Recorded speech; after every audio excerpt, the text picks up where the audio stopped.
분산형에 대해서 설명드리겠습니다. 분산형. 보통 다자간 키 확립 프로토콜이니까 이 그룹에 누가 참여하고 또 이 사람들은 누가 빠져야 되고 이런 것들을 보통의 응용에서는 관리를 해야 되겠죠. 그렇죠? 어떤 그룹에 누가 가입하고 이런 거를 누가 혼자 결정하는 건 아니겠지만 어떤 시스템적으로 결정을 할 텐데 그걸 해줄 수 있는 뭔가의 서버가 필요할 것입니다. 그래서 분산형이라고 하는 것이 실제 응용에서 외부에서 실제 현장에서 사용될 경우는 그렇게 많지 않을 거예요. 그래도 우리가 연구적인 측면에서 보면 이 연구라는 것들이 꼭 실용적으로 필요하기 때문에 연구하기보다는 이런 게 필요하면은 과연 이런 걸 만들 수 있을까 하는 차원에서 접근해서 연구도 한다.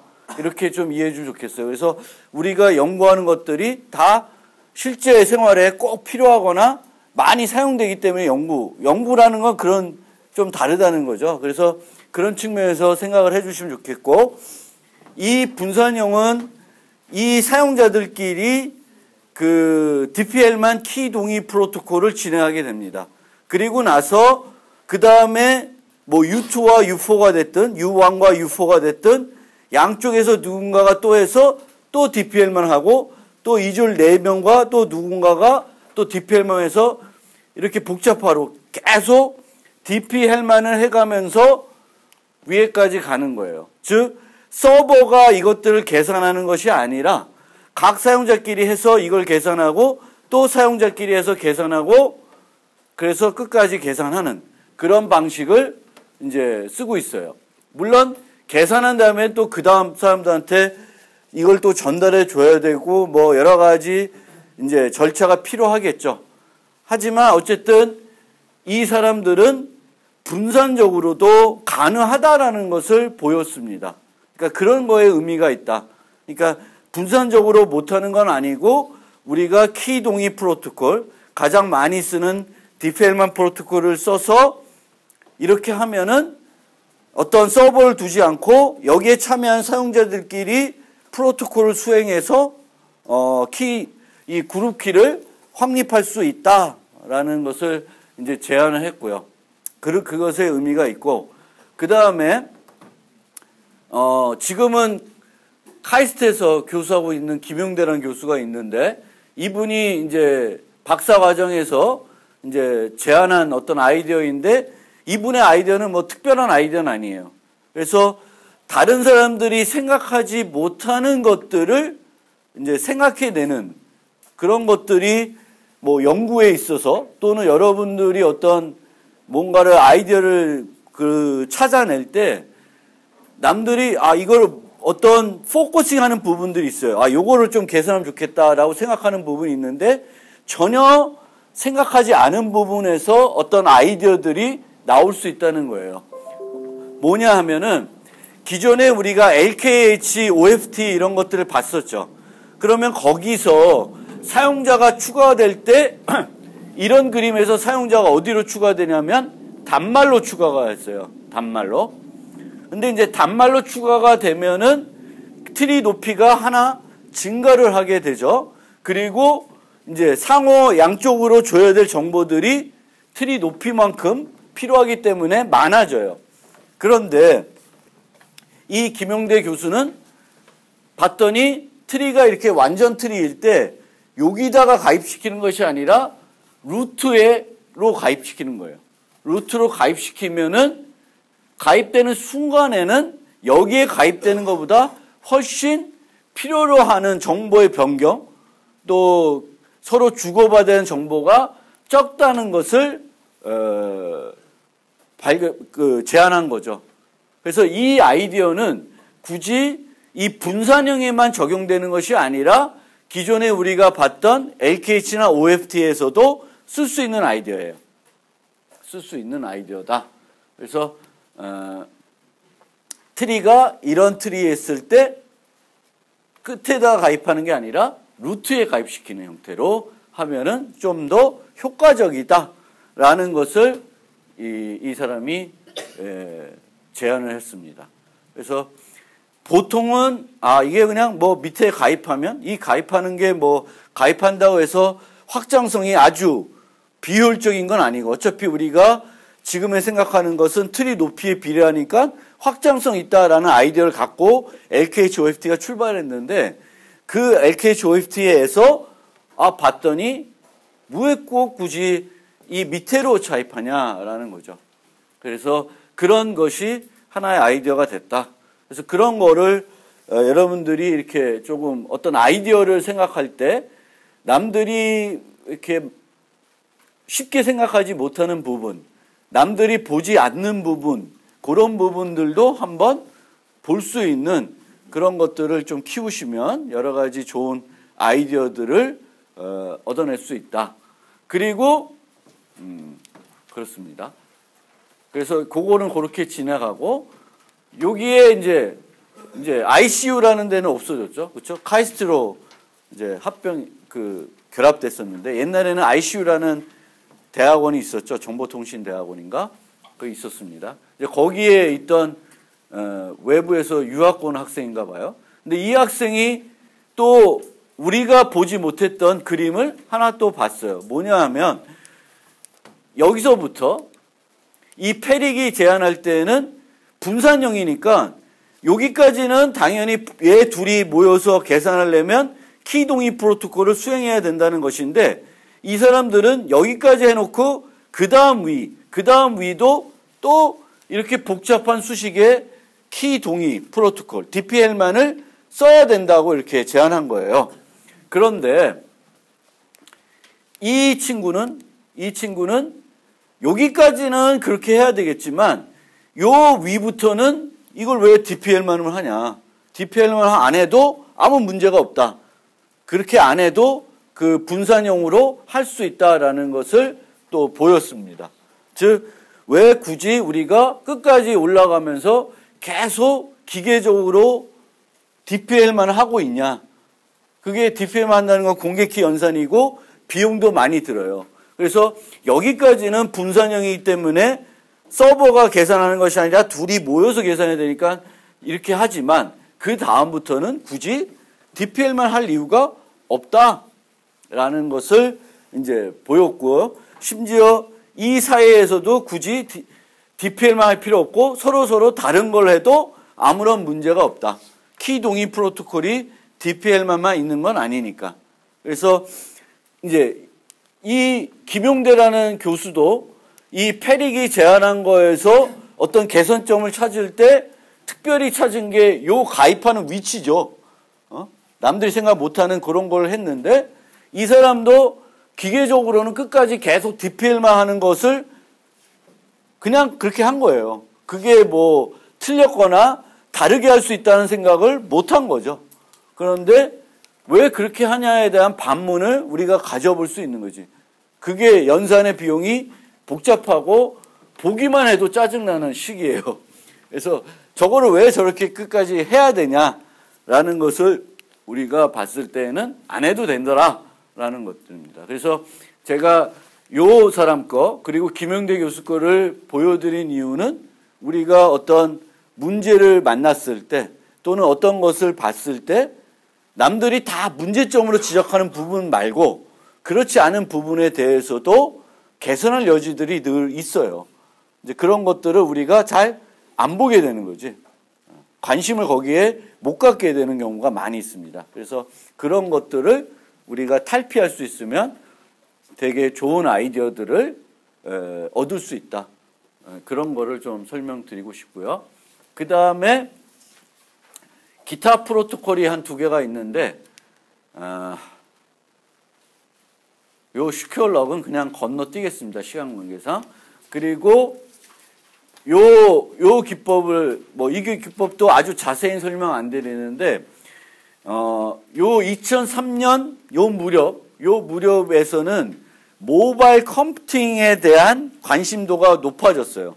지금은 당연히 IoT 제4차 산업혁명 등등 유비쿼트 시대가 실제 실현이 됐지만 그 당시만 해도 곧 유비쿼트스라는 시대가 올 것이다. 모바일 컴퓨팅, 사람들이 휴대폰을 다 들고 다니면서 컴퓨팅 서비스를 사용할 것이다. 뭐 이런 상황이에요. 그러면 우리가 기존의 유선 환경이 아니라 모바일 단말을 들고 다닐 때 똑같은 서비스를 쓰고자 하면은 어떻게 해야 되냐, 이런 거에 대한 고민들이 많았어요. 그러니까 모바일 환경을 사용할 때 어떤 프로토콜이 어떻게 변화해야지만 모바일 환경에 좀 더 적합한 프로토콜이 되냐. 그러면 모바일 환경에서 가장 중요한 것은 이 모바일 단말의 비용을 줄이는 거예요. 서버의 비용은 높이더라도 모바일 단말의 비용을 줄일 수 있으면 좋겠다 하는 것이 기본적인 생각이었어요. 모바일 컴퓨팅 환경에서. 그럼 모바일 컴퓨팅 환경에서 모바일 단말의 그 비용을 줄이는 여러 가지 방법들이 있겠지만 이 방법에서 보는 것처럼 어떻게 하냐면은 초기 설정 비용은 비싸도 된다.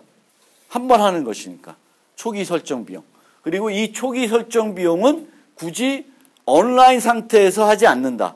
지금은 뭐 다 그냥 온라인 상태에서 하지만 옛날에 모바일 단말들은 또 온라인 상태와 오프라인 상태를 이렇게 구분했었어요. 그게 뭐냐면은 들고 다닐 때하고 집에 가서 충전할 때하고를 구분했다는 거예요.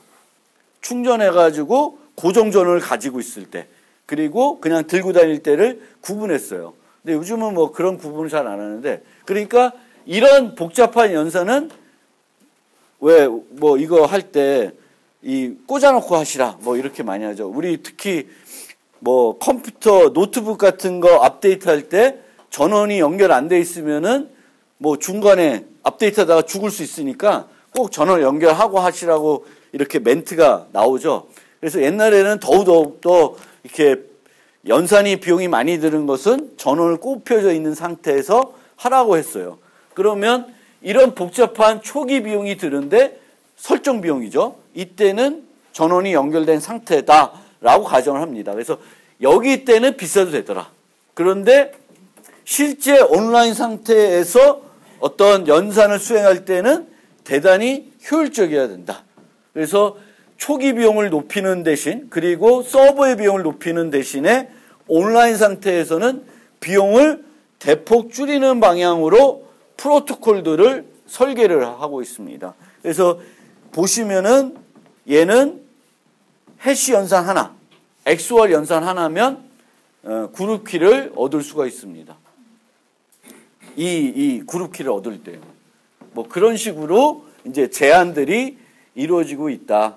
그래서 그런 것들, 그 모바일 단말에, 그러니까 기존의 우리의 연구들은, 이런 연구들은 그냥 얘들이 모바일 단말이라는 가정들이 없는 상태에서 해왔었어요. 그런데 이제 요 맘때 2000년 초반 요때에는 이제 모바일 컴퓨팅이라는 것이 되게 이슈가 됐었고, 그거에 대한 연구들이 이렇게 진행이 됐었습니다. 그래서 이런 식으로 어떤 연구들이 모바일 컴퓨팅으로 갔을 때 어떻게 해야지만 좀 더 이 모바일 환경에 적합한 프로토콜이 될 건가 하는 연구들이 진행이 됐다는 것을 좀 소개하기 위해서 그냥 보여드리는 거고요.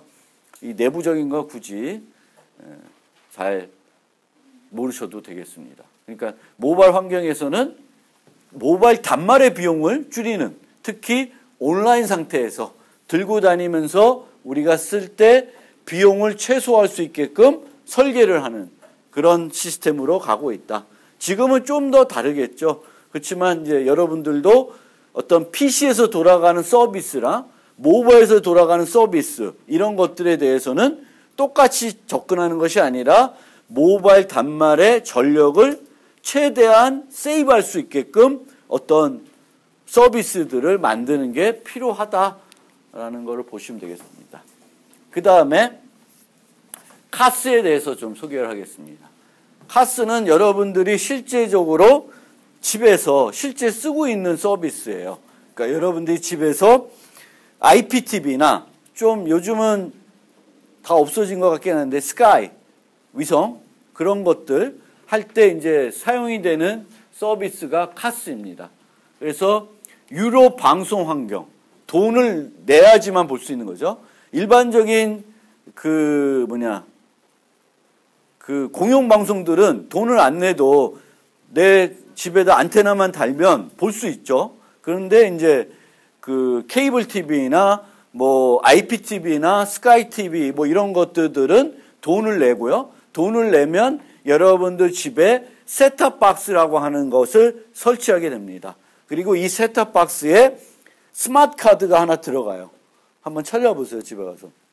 스마트 카드가 들어가게 됩니다. 그럼 이 스마트 카드에서 뭐를 하게 되냐면 방송 콘텐츠가 집으로 오게 되면 그 스마트 카드에 있는 키를 가지고 그 방송 콘텐츠를 복호화를 해요. 그 복호화를 해야지만 이제 TV로 볼 수가 있을 것이고요. 어떤 채널들은 여러분들이 가입하지 않는 경우 있죠. 뭐 성인 프로그램이나 이런 것들. 그런 거 돈을 또 더 내야 되는데 그런 것들은 이제 그런 키를 통해서 제어를 하는 거죠. 그래서 카스는 그런 데 이제 쓰는 거예요. 이 요구선 출력에 사용되는 정보보호 기술이고요. 그런데 이 카스는 쓰인 지가 상당히 오래된 기술입니다. 아주 오래됐고요. 카스는 기존 방송통신 환경이 일방향 통신 채널이라는 제한점을 고려해서 제한된 기술입니다. 지금은 일방향 통신은 아니에요. 특히 IPTV는 인터넷이 연결되어 있기 때문에 셋탑박스에 여러분이 메시지를 기지국이 아니라 방송국으로 보낼 수도 있고 방송국이 여러분의 그 셋탑박스에 메시지를 보낼 수도 있습니다. 상호 통신이 가능했어요. 그런데 스카이나 옛날 방송들은 그냥 방송국에서 쏴. 그러면 안테나가 있으면 받는 거고 안테나가 없으면 못 받는 거예요. 스카이도 마찬가지예요. 위성에서 그냥 쏴. 그러면 위성 접시가 있으면 그걸 받을 수가 있어요. 받아봤자 내가 키가 없으면 복호화를 못하는 거겠죠. 셋탑박스를 통해서. 그래서 이 카스는 통신 채널에 대한 보호만 제공합니다. 그러니까 디스크램블 이후에 데이터에 대한 보호는 제공하지 못해요. 그 얘기는 셋탑박스로 콘텐츠가 들어오죠. 그럼 콘텐츠를 셋탑박스에서 풀면 요즘 뭘 쓰나? HDMI 케이블 쓰나? HDMI 케이블로 TV로 연결 또는 모니터로 연결되겠죠. 그럼 그 HDMI 케이블로 나가는 콘텐츠는 암호화 돼 있어요? 안 돼 있을 거예요. 그럼 거기를 싹 그러면은 방송을 녹화할 수 있겠죠. 그래서 악용할 수도 있겠죠. 근데 그 부분을 또 보호하기 위한 기술이 또 따로 있어요. 그러니까 카스는 거기는 보호 못하고 어디까지? 방송국에서 여러분의 셋탑박스까지의 고통신 채널만 보호하는 기술이 되는 거겠습니다. 그래서 어떻게 하냐면은 기본적인 아이디어는 방송 콘텐츠를 스크램블 한다고 그러는데 암호화하는 거예요. 암호하고 오직 합법적인 가입자들만 이것을 복호화, 디스크램블 할 수 있도록 하는 거고 스크램블링과 디스크램블링은 그냥 우리는 이제 앞으로 대칭키를 이용해서 안 복호한다 이렇게 생각하시면 되겠습니다. 그리고 이 유료 방송에서 가입자는 어마어마해요. 엄청난 수가 있겠죠. 우리나라 전체적으로 보면 뭐 그게 그 올레드 TV가 됐든 U 플러스가 됐든 뭐가 됐든 상당히 많은 가입자들이 가지고 있을 거예요. 그러면 각 사용자들마다 다른 키로 암호해서 보낼 수는 없겠죠. 그렇죠? 데이터를 보내는데 이 사용자랑 다른 사용자 다 다른 키로 보낼 수가 없어요. 그래서 하나의 키로 보내는 거예요. 하나의 키로 여러 사용자한테 보내니까 이 키는 무슨 개념이 들어가는 거예요? 이번 챕터에서 봤던 다자간 키, 그룹 키가 되는 거죠. 그룹 키. 그래서 똑같은 그룹 키로 컨텐츠를 암호해서 보내게 됩니다. 그러면 그것을 디스크램블 할 수 있는 애들은 할 수 있고 못하는 애들은 못하는 거예요. 그래서 가입자에게 적절한 키가 포함되어 있는 스마트 카드를 발급하고 사용자는 그 스마트 카드를 자신의 셋탑박스에서 설치하게 됩니다. 그래서 이거에 대해서도 또 여러 가지 어택들이 있어요. 어떤 어택이 있냐면 스마트 카드를 복제해서 이제 공 셋탑박스 써서 내가 끼는 거죠. 친구 집에 가서 너 스마트카드 잠깐만 빌려줘 해가지고 그거를 복제합니다. 스마트카드를 복제할 수 있는 기술도 있어요.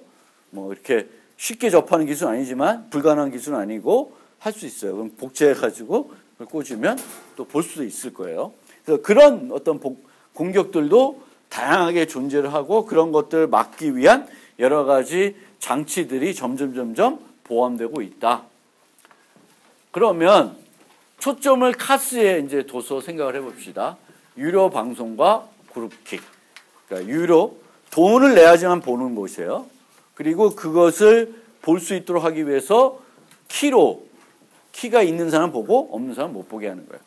그러면 얘도 마찬가지로 가입 탈퇴.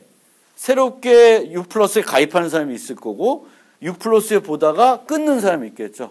그래서 가입과 탈퇴 시 그룹키의 갱신이 필요할 수가 있습니다.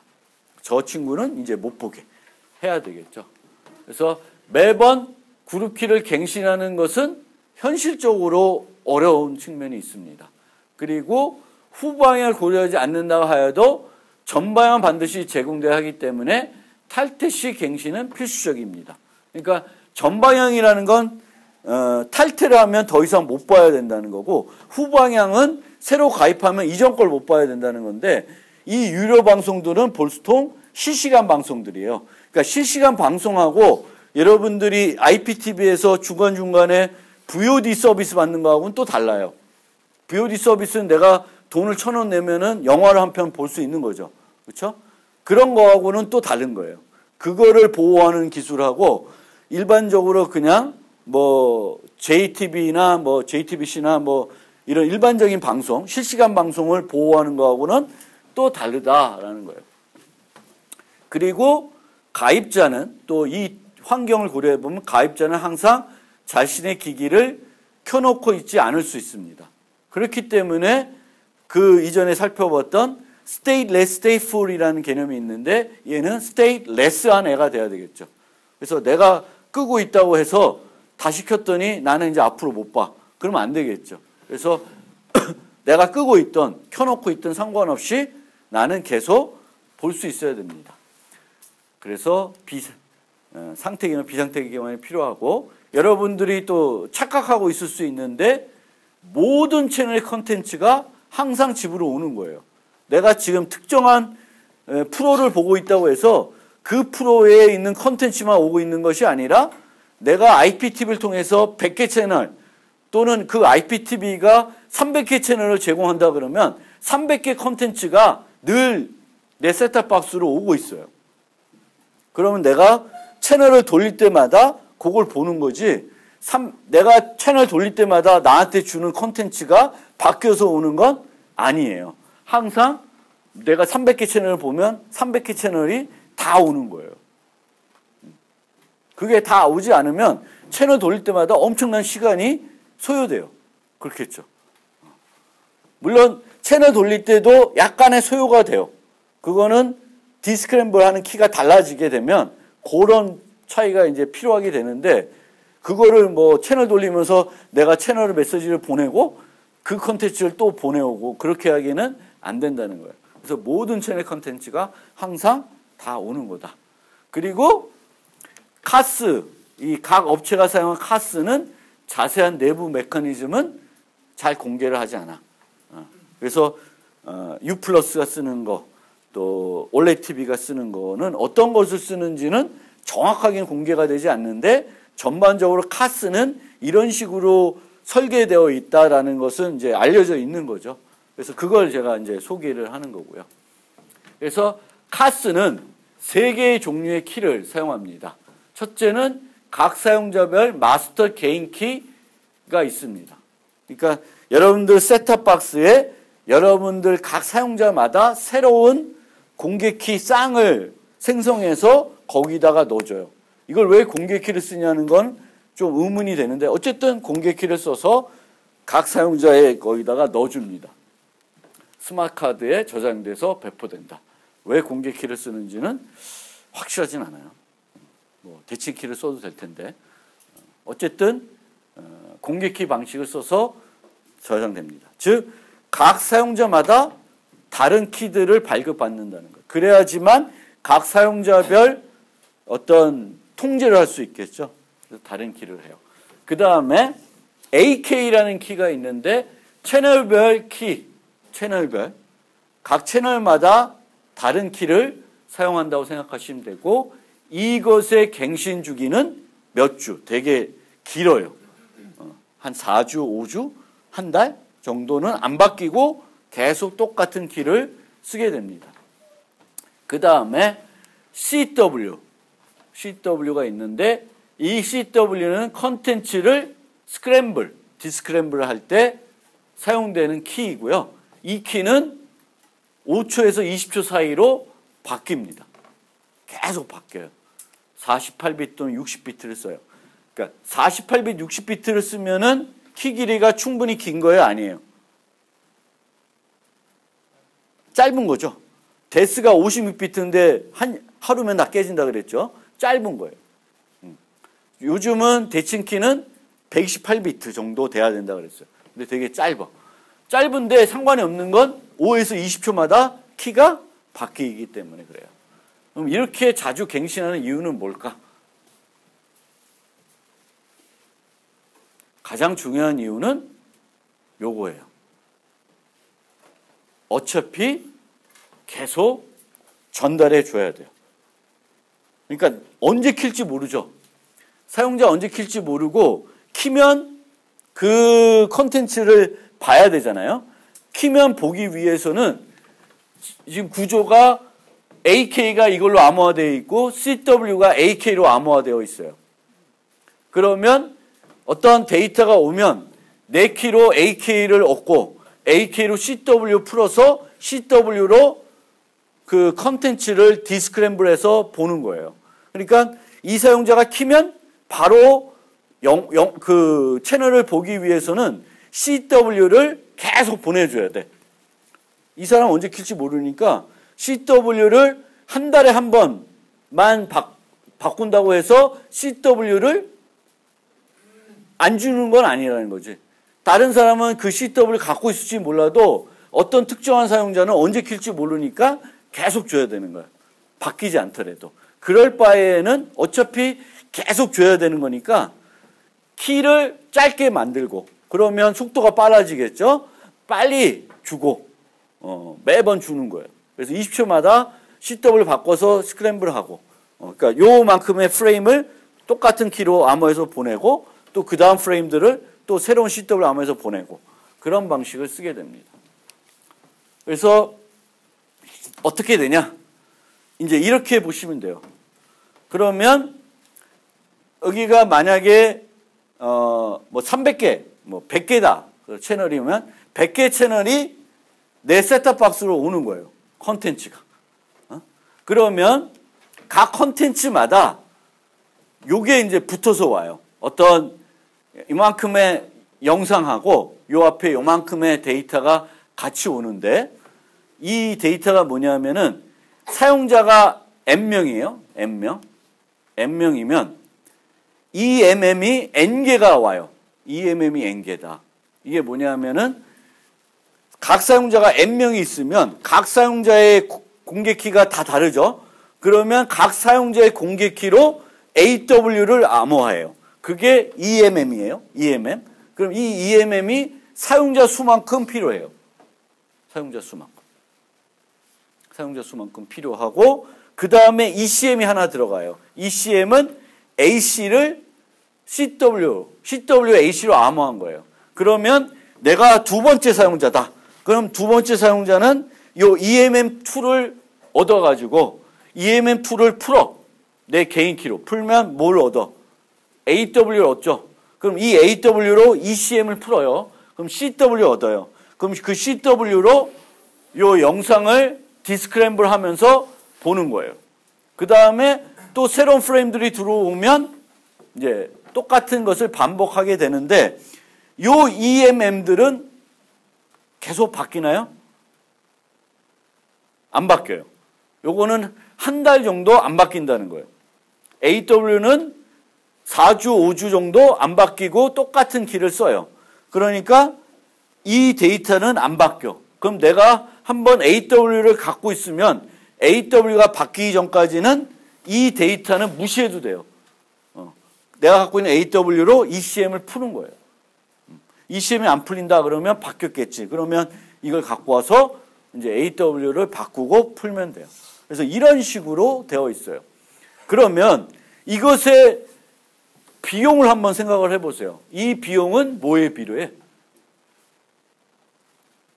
사용자 수에 비례하죠. 사용자 수가 10,000명이면 10,000개의 EMM이 필요해요. 효율적인 방법이에요? 무식한 방법이에요? 무식한 방법이에요. 그래도 이 방법 말고는 더 효과적인 방법을 아직까지 못 찾아냈어요. 그래서 이 방법을 써요. 그리고 이렇게 보내도 통신 대역폭 측면에서 문제가 안 돼. 문제가 안 되기 때문에 또 문제가 안 되고 있습니다. 그러면 서버 입장에서는 얼마나 비용이 많이 드냐 생각을 해보시면 CW 변경 주기마다 서버는 뭘 해야 될까? 서버는 이 CW의 변경 주기마다 EMM M개를 매번 만드나요? EMM은 안 변한다 그랬죠.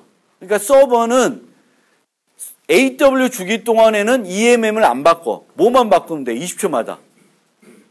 20초마다 ECM만 바꾸는 거예요. 하나만. 암호음을 하나만 바꾸고 나머지 애들은 갖고 있는 걸 그냥 올리고 ECM만 새로 올려서 전달하면 돼요. 그러니까 서버 입장에서는 이게 무식한 방법이고 대역폭이 N개, 그 사용자 수에 비례해서 필요하지만 그 서버 입장에서는 매번 N개의 암호문을 만드는 것이 아니라 20초마다는 한 개의 암호문만 만들어서 보내는 거예요. 그래서 효율성이 그렇게 떨어지는, 이렇게 무식한 방법이지만 보면 볼수록 야, 어떻게 저런 아이디어를 썼을까라고 생각하겠지만 더 좋은 아이디어를 못 생각해냈고 통신 측면에서 문제가 안 되고 서버의 어떤 계산 비용 측면에서도 문제가 안 돼요. 왜? 얘가 충분히 매번 이 N개를 만드는 것이 아니기 때문에. 그래서 이런 방식을 사용되고 있습니다. 그래서 그 얘기를 하는 거고, 그런데 그래서 그런 이유 때문에, 이런 원리들 때문에 3개의 키를 쓰는 거예요. 3개 레벨에.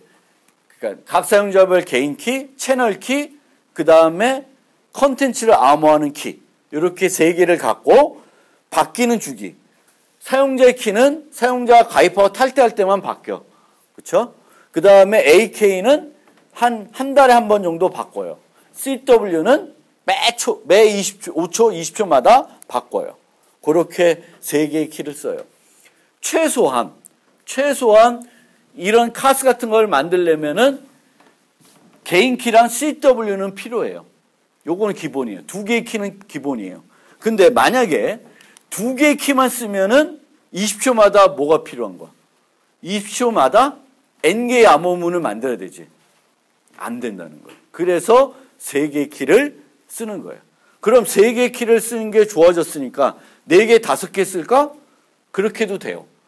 4개 정도 쓰는 제한들이 많이 있습니다. 그래서 4개는 어떨 때 쓰냐 하면은 그룹핑 하는 거예요. 채널들을. 우리가 이렇게 판매할 때 채널별로 이렇게 묶어서 판매하는 경우 있죠. 뭐 스포츠 채널은 가입하면 다 볼 수 있다든지 이렇게 되는 거예요. 그러면 스포츠 채널들을 어떤 암호하는 키가 따로 있고 거기에 A키가 따로 있고 그렇게 되면 그 채널 간의 전환은 되게 빠르게 전환할 수 있게끔 할 수 있어요. 그러니까 키를 하나하나씩 늘릴 수 있는데 3개가 가장 적절한 거고요. 필요에 따라서는 1개 정도 늘려서 쓸 수도 있어요. 키의 레벨을. 그러니까 레벨을 이렇게 늘릴 수도 있다. 여기서 이렇게 1개층 추가할 수 있고 2개층은 안 된다라는 거고요. 이런 구조로 내부적으로 되어 있습니다. 그래서 핵심적인 건 그렇고요. 그 다음에 뭐 최근은 아니지만 초창기에는 하드웨어 고정 카스를 썼어요. 하드웨어 고정 카스라 쓰는 거는 카스 알고리즘이 구현된 칩이 있고 그 칩을 셋탑박스에 집어넣는 거예요. 그러면 카스 알고리즘이 그 칩에 의해서 결정되겠고 바꿀 수가 없겠죠. 그렇죠? 칩을 바꾸지 않는 한. 근데 요즘은 이제 펌웨어처럼 칩을 들어가는 것이 아니라 소프트웨어를 펌웨어로 다운받고 그 소프트웨어를 구동해서 카스를 동작시키는 그런 방법을 쓰고 있습니다. 그것을 다운로더블 카스라 그래요. 다운로더블. 그러니까 우리가 펌웨어 업데이트 하듯이 가끔 뭐 요즘은 대부분의 기기들을 그 펌웨어들을 업데이트할 수 있게 해줘요. 특히 해외 기업들은 이것들을 잘하는데 국내 기업은 요거에 조금 서툰 것 같아요.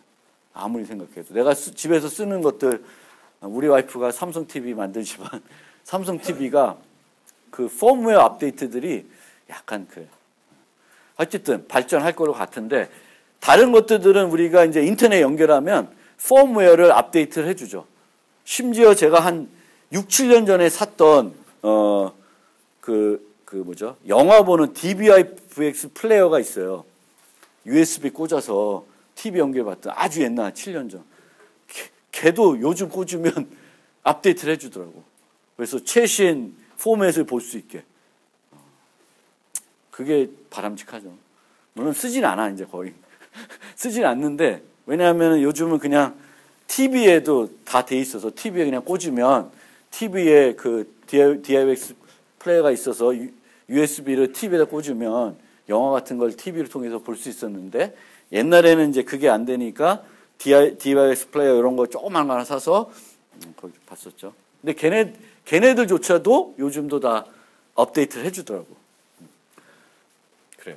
그런데 이제 그렇습니다. 그래서 얘네들도 요즘은 이런 방식을 많이 써요. 그러니까 인베이드화처럼 돼서 칩으로 고정시키는 게 아니라 알고리즘들을 소프트웨어적으로 그것들을 구동시키게 하게 되겠고 그 알고리즘을 이제 미래에 좀 바꿀 수 있게끔 하기 위해서 이제 펌웨어 형태로 다운받아 가지고 카스 알고리즘을 필요로 하면 보완해야 되니까 바꿀 수 있게. 왜냐하면 카스에 허점이 생기면 셋탑박스를 다 바꿔줘야 되잖아. 사용자 안 바꾸겠지. 다 시시하겠지. 그 바꿀 수가 없으니까. 그렇지만 이제는 만약에 이제 새로 이제 하게 되면은 이제 그렇게 하죠. 인터체인지. 그래서 이런 용어는 다 같은 용어라 보시면 돼요.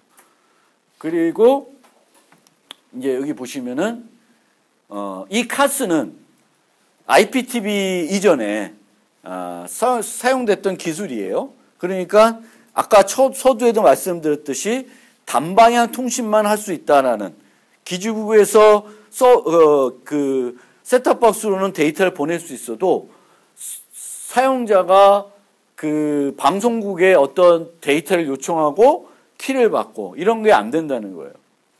그래서 그런 문제가 있는데 제 생각에는 간단하게 여러분 생각할 수 있지만 이제 IPTV 같은 경우에는 키면 부팅을 좀 하죠.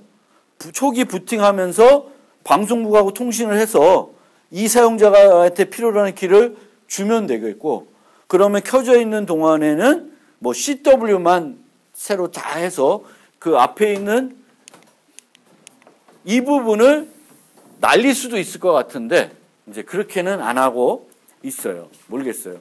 그러니까 이제는 좀 더 우리가 개선한다 그러면은 이제는 통신이 양방향으로 될 수 있다.